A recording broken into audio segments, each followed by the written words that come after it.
안녕하세요. 한자삼락의 심연진입니다.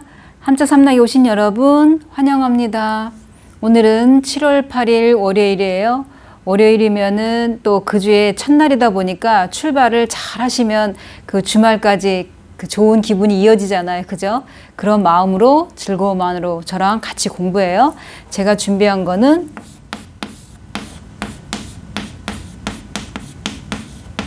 살갗, 부. 살갗, 부 그러면 뭐 가장 귀에 익숙한 건 피부, 뭐 피부병, 피부과 할 때 피부 가장 흔하게 나오는 글자죠. 그럼 이거는 그 자전에 뭐라고 설명이 되어 있냐면 이렇게 여기까지는 똑같아요. 그 다음에 이렇게 쓰면서 이거랑 육달어리랑 결합됐다. 그러니까 여기서는 육달어리예요. 그러면 설명이 뭐냐면 이제 밥그릇로 그렇게 나오면서 이것이 밥그릇로에다가 육달어리 결합한 것이 살갗부다. 그러면서 설명이 뭐라고 나오냐면 살 위, 이게 살 위에 펴 덮고 있다. 펴서 덮고 있다. 뭐가? 피부가, 그러니까 표피. 이거는 살갗부는 다른 뜻으로 표피, 깔개 뭐 이런 뜻이 있어요. 자전에 보면. 그러니까 우리 몸을 이 맨 위에 덮여 있는 거를 이제 살을 덮고 있는 거다. 무엇이? 피부가 그렇다 이런 얘기예요. 그러면 이게 지금 자전에 보면은 설명에 밥그릇로 이렇게 나오는데 보통 밥그릇로도 있고 거물로라는 뜻도 있어요. 그럼 밥그릇 그러면 밥이 만약에 이 속에 담겨 있다면 이제 밥이 이 속에 담겨 있어요. 그러면 이 담아있는 밥그릇의 겉에 테두리는 우리 몸으로 따지면 피부, 제일 겉이라는 뜻인 것처럼 그릇도 밥은 우리가 먹는 거고 그 바깥에 테두리로 감싸고 있는 것은 그릇이고 우리 몸도 제일 바깥에 있는 거는 피부다. 이런 거를 비유적으로 설명을 했다 이런 얘기예요. 그래서 대표 훈음이 살갗 부지만은 다른 게 표피, 깔개 이런 게 있듯이 여기 지금 밥그릇로가 나온 거는 한마디로 지금 우리 피부의 가장 겉면을 말한다. 이렇게 설명이 되어 있어요. 이 밥그릇로 같은 경우에는 성이 노신 사람들 이거 쓰잖아요. 그죠? 그럴 때 여기에는 이제 거물로라는 뜻도 있고 또 뭐가 있냐면 화로로 이렇게도 나와 있어요. 그리고 여기에 요 동그라미 친 이 부분 같은 경우에는 우리가 부수의 호랑이 호예요. 그러니까 호랑이의 그 발처럼 화로라든지 옛날에 솥단지 이렇게 보면 이게 화로다 그러면은 이게 다리가 이렇게 있잖아요. 그죠? 그러니까 이 다리 모양이 받치고 있는 이 화로를 지지하고 있는 지지대가 호랑이 발 같다. 이제 이런 얘기고.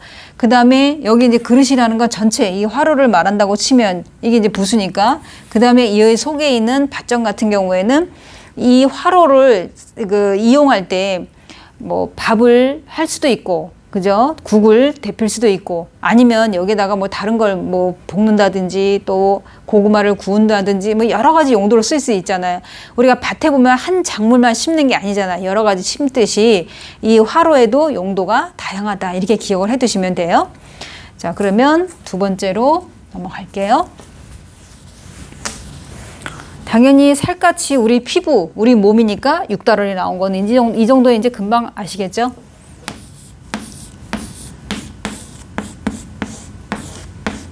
새집소. 새집이라는 게 아니라 날아다니는 새의 집이다 이런 얘기예요. 그래서 이거는 무슨 소굴, 악당들의 소굴 뭐 이런다든가 귀소 본능. 이게 되게 보면 술을 마시고 많이 마셨는데도 집에 찾아오는 거 보면 신기하다 막 이런 얘기 하잖아요. 그럴 때 우리가 귀소 본능 이렇게 얘기하고 그러면 이거는 또 자전에서는 뭐라고 설명이 되어 있냐면 지금 여기 나무가 나와 있어요. 나무 위에 새 집이 있다. 그러니까 이거는 새 집으로 나와 있고 그 다음에 위에 있는 건 세 마리. 세 마리의 새. 그러니까 세 마리의 새라고 표현이 되어 있어요. 저 위에 있는 거는 우리가 보통 내천의 본 글자 이거 부수가 내천이에요. 요 위에 있는 게 부수예요. 그런데 자전에서는 뭐라고 설명이 되어 있냐면 그러니까 세 마리가 앉아 있는 모양이다. 그래서 이거를 뭐라고 하냐면 상형자. 그러니까 나무 위에 새 집이 있고 새 집 안에 새가 그러니까 새가 세 마리가 앉아 있는 모양으로 상형자다 이렇게 설명이 되어 있어요. 자전에 보면은. 그런데 우리가 이거를 자전에서 만약에 찾는다면 맨 위에 있는 내천의 변형을 이제 찾아야 돼요. 원래 본자 내천은 원래 우리가 이렇게 쓰잖아요, 그죠? 근데 본자는 이렇게 꺾여져 있는 거. 우리가 보통 저거를 옥편에서 뭐라고 나오냐면은 개미허리 이렇게 나와요. 개미허리랑 관련된 거 하나도 없어요. 다 흐르는 물과 관련돼 있어요.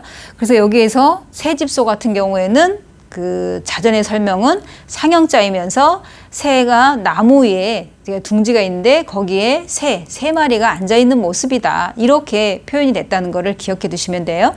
그다음에 세 번째.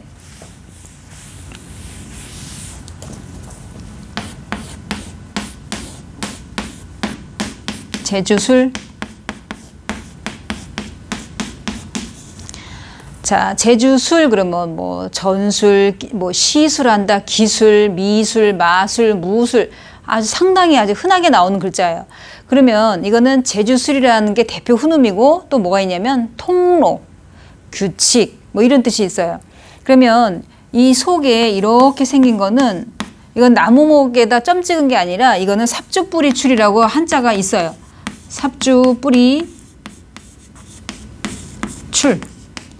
그러니까 단독으로는 잘 안 나오고 이렇게 음을 빌려준 역할을 많이 해요. 여기에도 술, 출, 우하고 리을 음이 똑같잖아요. 형성문자예요. 그러면 이거는 뭐라고 설명이 되어 있냐면은 삽주뿌리가 이게 뿌리 줄기가 그 뿌리 털이 굉장히 많이 이제 나 있어요. 그러면 우리도 길거리 나가면 항상 큰 대로만 있는 게 아니잖아요. 그러면 골목길도 있고 또 가다 보면은 또 샛길도 있고 지름길도 있고 뭐 여러 가지 갈래길이 있어요. 그런 걸 우리가 연상을 해보면은 그러니까 작은 길 여기 단일행이 나와 있잖아요, 그죠? 이 단일행은 사거리의 모양을 이 사거리의 모양을 본뜬 거라 그랬어요, 그죠? 그러니까 그 설명을 드리자면 이 단일행 같은 경우에는 작은 길을 이제 뜻하는 거고 삽주뿌리처럼 여러 갈래의 길 이게 뿌리가 이제 막 엄청 많이 이게 뻗어 있다 보니까 이렇게 굵은 걸로 한두 개가 있는 게 아니라 잔 뿌리로도 아주 많이 붙어 있어요. 그러다 보니까 우리가 길거리 나가다 보면 그런 여러 갈래로 난 작은 길을 이제 뜻한 자다 이런 얘기예요. 길거리 딱 나갔었을 때 큰 대로도 물론 있지만 작은 길로 이렇게 가는 방면이 여러 가지가 있을 거 아니에요, 그죠? 삽주뿌리처럼 갈래갈래 여러 갈래로 난 작은 길을 뜻하는데, 그러니까 사람으로 말하자면 사람이 살아가는 데 있어서 길, 내가 어떻게 하면 이거를 해결할 수 있을까? 과연 이럴 때 내가 어떤 방법을 취해야 이거를 해결할 수 있을까? 이런 것처럼 갈래갈래 이렇게도 생각해보고 저렇게도 생각해보는 거. 사람 입장에서 생각할 때도 이렇게 여러 가지 방면의 생각을 하고 있듯이 이 뜻도 마찬가지로 이 단일행이 나와 있는 것처럼 여러 갈래길을 이제 생각해 보시면 돼요. 그래서 여기에도 지금 우리가 제주술 이렇게 나오면 우리가 이제 제주 그러면은 한자가 여기 제주술도 있고 또 아니면 제주기도 있고 뭐 기술, 기능할 때 그러면 제주와 관련되는 걸 또 보면은 뭐 능할 능도 있고 제주제. 이 제주제 같은 경우에는 부수를 잘 못 찾아요. 물론 제부수인데 원래 부수는 뭐냐면 손수예요. 손. 이게 손수. 우리가 손수 변 같은 경우에는 이렇게 밑에서 위로 올리지만 제주제는 위에서 아래로 내려온 거 그 차이밖에 없어요. 근데 제주제의 부수가 뭐냐 그러면 이거는 손수다 이렇게 기억을 하시면 돼요. 그러면은 제주와 관련되어 있는 거 또 이거 말고도 예를 들어서 뭐 제주예 또 제주와 관련되어 있는 거고 이렇게 제주에 서로 뭐 예능, 재능, 뭐 기능, 기술 서로 자기네들끼리 다 단어가 되잖아요. 그죠? 제주 그러면 하나만 있으면 우리가 외우기가 쉽고 공부하기도 쉬운데 이렇게 뜻이 여러 가지가 있고 법도 뭐 법법, 법헌, 법규, 법칙칙 이렇게 아주 여러 가지가 있듯이 이런 것도 제주도 딱 한 가지만 있는 건 아니라는 거를 기억해 두시고 그러니까 공부할 때 그때마다 하나하나 이제 기억을 해 두시면은 나중에 이렇게 이거 좀 이따 외워야지 요것만 하나 외워야지 그러다 보면 모르는 게 쌓여요. 그럴 때는 더 하기 힘드니까 그때그때 소화하는 게 훨씬 공부할 때 도움이 되니까 그렇게 잘 기억을 해 두시고 오늘 세자, 그러니까 살갗부, 그다음에 세집소, 제주술 이제 하나하나 오늘 세자에서 가지뽑기로 아니면 자원풀이 이런 거를 잘 기억해 두셔서 암기하는 데 도움이 되셨으면 이제 바랍니다. 자, 그러면 지금까지 이 세자 한 거 잘 기억해 두시고 또 내일 새로운 글자로 찾아뵙겠습니다. 지금까지 한자 삼락의 심연진이었습니다. 안녕히 계세요.